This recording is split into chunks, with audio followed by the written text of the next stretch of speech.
Hai Mams, di video kali ini kita akan melanjutkan ya pembahasan tentang 15 kesalahan yang masih sering dilakukan oleh ibu hamil.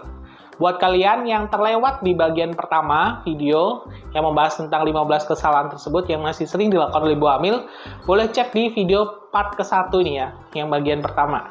Ini bagian yang kedua masuk ke kesalahan yang kelima yang masih sering kesalahan-kesalahan yang dilakukan oleh ibu hamil. Kesalahan kelima ini adalah tentang olahraga. Banyak ibu hamil beranggapan kalau waktu hamil nggak boleh olahraga.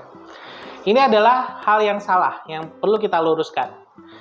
Sebenarnya kalau kehamilan kalian sehat, tidak ada masalah ya, sewaktu hamil atau mungkin sebelum hamil, mungkin riwayat hamil sebelumnya. Sebenarnya olahraga ini malah justru diwajibkan ya, oleh dokter atau bidan kalian. Ya olahraga memang tidak boleh yang terlalu berat ya, nggak boleh yang lari-lari atau bahkan yang ekstrim. Olahraga yang direkomendasikan oleh ibu hamil ya seperti berenang, jalan kaki mungkin, keliling kompleks, atau mungkin yoga, senam kehamilan itu direkomendasikan. Apalagi kalau kehamilan kalian sebenarnya sehat, tidak ada masalah. Kenapa? Ya karena dengan olahraga tersebut akan bagus untuk kesehatan ibu dan juga bayinya. Akan melancarkan peredaran darah, ibu dan juga ke janin, kemudian menjaga berat badan ideal untuk ibunya, membuat ibu jadi lebih rileks karena olahraga itu juga akan mengeluarkan hormon ya yang membuat ibu jadi lebih rileks menjalani kehamilannya.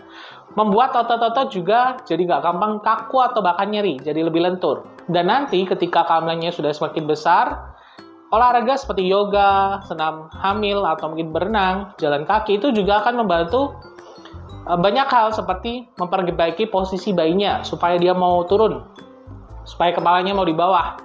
Yang seringkali terjadi adalah posisi bayinya sungsang atau melintang. Itu biasanya karena ibu salah satunya adalah jarang beraktivitas juga. Itu dengan olahraga, senam hamil dan segala macam tadi akan membantu juga memperbaiki posisi janin. Dan ketika menjelang persalinan ini juga bermanfaat untuk mam supaya bisa melahirkan dengan lebih baik lagi, mengurangi risiko robekan jalan lahir ketika lahiran normal dan segala macamnya. Nah, kemudian kesalahan yang keenam ya, yang masih sering kalian lakukan ketika hamil adalah minum obat sembarangan. Misalkan obat-obat yang non-resep, yang biasa kalian bisa beli bebas di apotek atau minimarket. Sebenarnya tidak ada yang salah ya dengan mengobati diri sendiri. Misalkan kalau kalian kondisi tidak hamil, lagi demam minum paracetamol, lagi sakit gigi minum pereda nyeri, dan lain sebagainya, sebenarnya boleh-boleh aja. Namun pada kondisi kehamilan ini khusus. Karena apa? Karena tidak semua obat ini aman untuk Anda yang sedang hamil dan juga janin yang dikandung. Apalagi di trimester pertama, itu waktu yang cukup rentan ya. Organ-organ vital janin mulai terbentuk, otak, jantung, dan segala macamnya.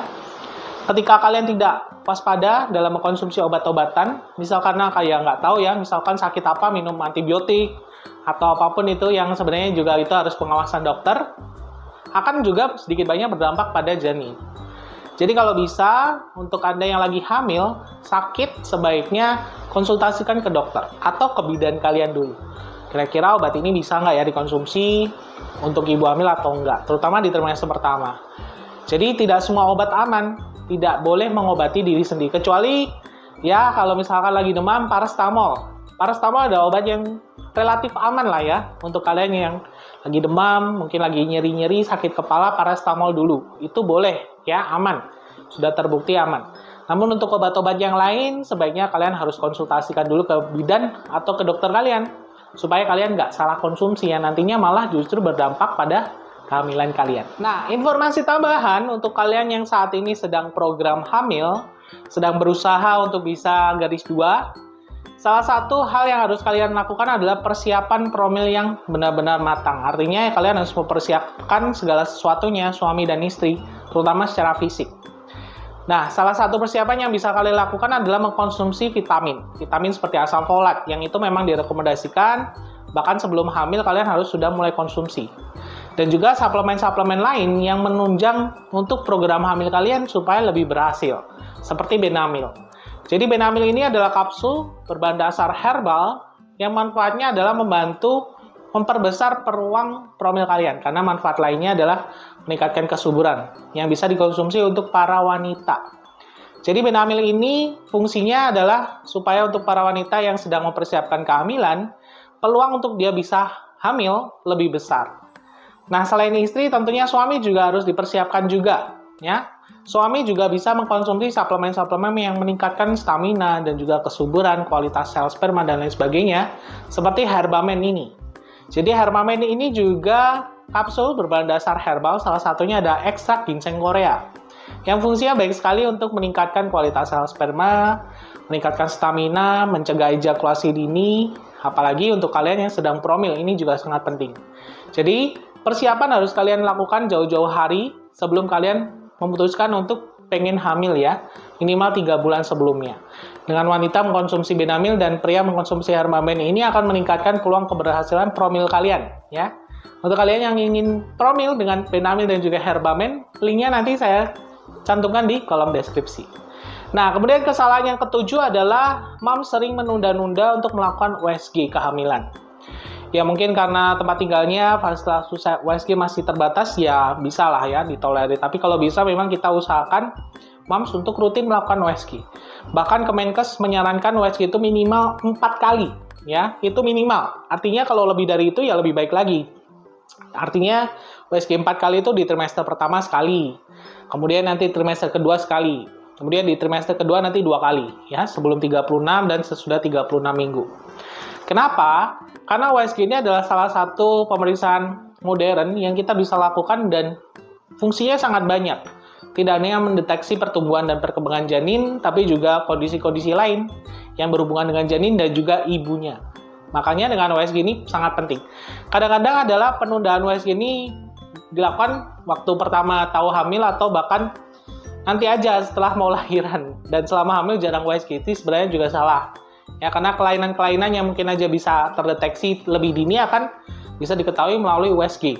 Atau bahkan ada juga yang habis test pack nggak melakukan USG sama sekali. Nanti aja udah hamilnya 5 bulan atau bahkan lebih baru USG. Ini juga sebenarnya salah, kurang tepat sih ya. Karena USG di trimester pertama tujuannya cukup banyak. Salah satunya adalah melihat apakah si janin ini berkembang atau tidak, benar hamil atau tidak. Kandungannya, hamilnya ini di dalam kandungan atau di luar rahim, atau di luar kandungan, seperti itu. Jadi ini sangat penting, sangat vital di USG trimester pertama. Kedua, ya lebih melihat ke kondisi janin, pertumbuhan dan perkembangannya. Dan di trimester ketiga manfaatnya lebih ke persiapan ya, karena untuk kondisi trimester ketiga banyak sekali perubahan yang cepat terjadi pada bayi yang kalian kandung. Makanya biasanya di trimester ketiga akan lebih sering untuk melakukan USG, disarankannya seperti itu. Jadi minimal 4 kali, kalau lebih baik lagi. Misalnya setiap bulan, USG juga nggak apa-apa. Bahkan sekarang ini kalau kalian kehamilannya sudah 36 minggu ke atas, biasanya dokter menyarankan USG itu seminggu sekali atau 2 minggu sekali. Karena banyak sekali perubahan yang bisa terjadi. Jadi jangan menunda-nunda untuk melakukan USG ya Mams. USG ini sangat penting sekali. Dan sekarang pun juga sudah ditanggung oleh BPJS. Ya, kalau nggak salah 4 kali USG. Silakan ditanyakan di Vaskes atau fasilitas kesehatan kalian.